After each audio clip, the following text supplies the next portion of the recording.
Келесі күні жиналған жұрт Исаның Иерусалим жолында екенін біліп алды.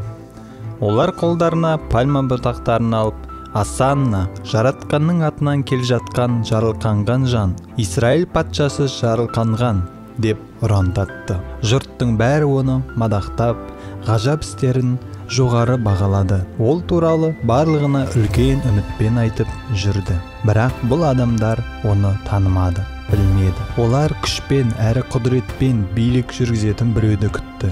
Ал ол мойынсұнған қызметші ретінде келді. Олар Израиль халқына даңқ әкелсе екен деп тіледі. Ал ол олардың өмірлерін Құдайға даңқ әкелсін деп өзгерткісі келді.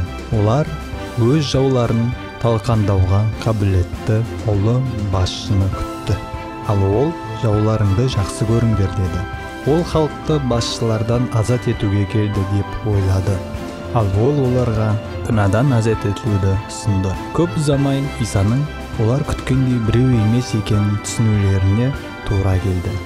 Оларға керегі соның өзі екенін ұқпаған олар одан теріс айналды.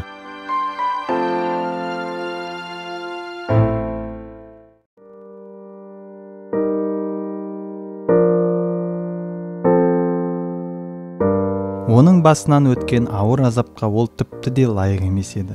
30 күміс ақшаға досы оны сатып кетті. Оны ұрып соғып азаптап басына тікенді тәж кигізді. Оның еш күнәсі болмады.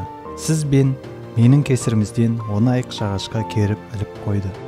Біз оны айқшағашқа керіп шегелеттік. Бірақ ол соңғы демін алып тұрып та Құдайдан бізді кешіруін өтінді. Нағыз сүйіспеншілік деген осы.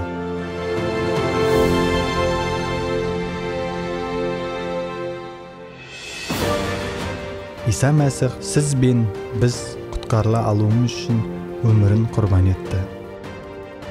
Бірақ оқиғаның соңы бұл емес. Өлім оны ұстап тұра алмады. Ол осы әлемге өзін өзі кім деп атаған болса, соны дәлелдеу үшін 3-ші күні өлімнен қайта тірілді. Иса патшалардың патшасы, біздің құтқарушымыз.